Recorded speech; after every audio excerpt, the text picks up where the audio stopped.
भारतीय शेअर बाजारात मोठी पडझड झाली.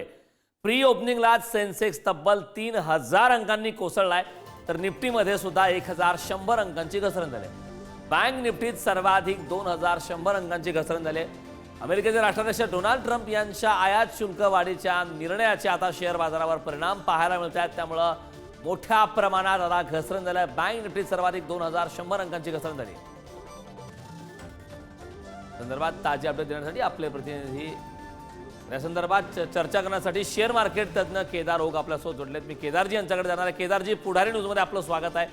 खरं तर आपण पाहतोय मागच्या आठवड्यात सुद्धा आपण पुढारी न्यूजशी संवाद साधत असताना या संदर्भात चर्चा झाली होती की डोनाल्ड ट्रम्प यांचे जे महत्त्वाचे निर्णय घेण्यात आले त्या निर्णयाचे काही परिणाम होतील का.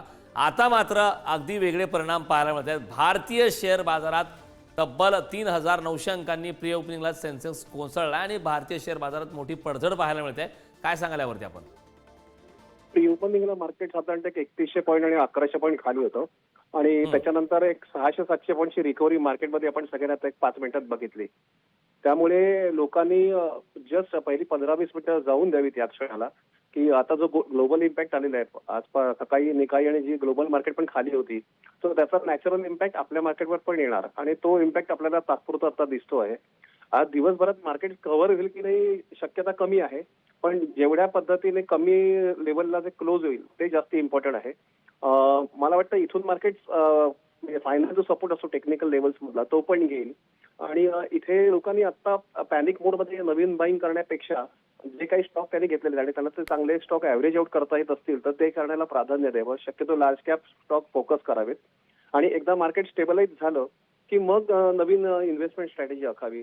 मुळात असं आहे की हा जो इम्पॅक्ट आहे तो टेरिफ वॉरचा आहे आणि तो स्टेबलाइज व्हायला थोडा वेळ लागेल. पुन्हा असं आहे की आपलं गव्हर्नमेंट पण नेगोशिएट करतंय, इतर देशही नेगोशिएट करतायत, काहींनी त्याच्या विरुद्ध रिएक्शन दाखवली आहे. तर हा सगळ्याचा ग्लोबल इम्पॅक्ट आपण मार्केटवर बघतोय. सो पहिले एक अर्धा तास जाऊन द्यावा मार्केटचा आणि मग नेक्स्ट स्ट्रॅटेजी ठरवावी. नक्कीच केदारजी, एक महत्त्वाचा प्रश्न की खरं तर आता ज्या प्रकारची पडझड शेअर बाजारामध्ये पाहायला मिळत आहे, यानंतर आता सोने गुंतवणुकीकडे कल मोठ्या प्रमाणात पाहायला मिळू शकतो. त्यामुळे सोन्याच्या दरामध्ये काही बदल होऊ शकतात का? म्हणजे आता तुम्ही बघितलं तर गेल्या काही दिवसात सोनं चांदीमध्ये पण भरपूर घसरण झालेली आपण बघितलेली आहे.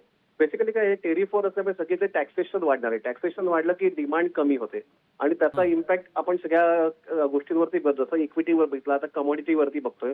आपल्या देशाच्या दृष्टीने सगळ्यात महत्वाचं म्हणजे आता क्रूड जे आपलं जास्ती इम्पोर्ट वरती पैसे घालत होतं ते खूप चांगल्या प्रमाणात खाली येत आहे आणि त्याचा नक्कीच फायदा आपल्याला होईल असं एकंदरीत वाटतंय.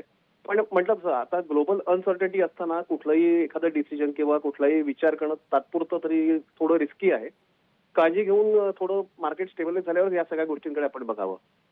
नक्कीच केदारजी, खूप खूप धन्यवाद. आपण पुढारी न्यूजशी संवाद साधला त्याबद्दल. त्यामुळे मोठी बातमी समोर आली. भारतीय शेअर बाजारात मोठी पडझड झाली आहे. प्री ओपनिंगला सेन्सेक्स तब्बल 3900 अंकांनी कोसळलाय, तर निफ्टीमध्ये सुद्धा 1100 अंकांची घसरण झाली आहे. बँक निफ्टीत सर्वाधिक 2100 अंकांची घसरण झाली आहे. त्यामुळे अमेरिकेचे राष्ट्राध्यक्ष डोनाल्ड ट्रम्प यांच्या आयात शुल्क वाढीच्या निर्णयाचे आता शेअर बाजारावरती सुद्धा मोठे परिणाम पाहायला मिळतात.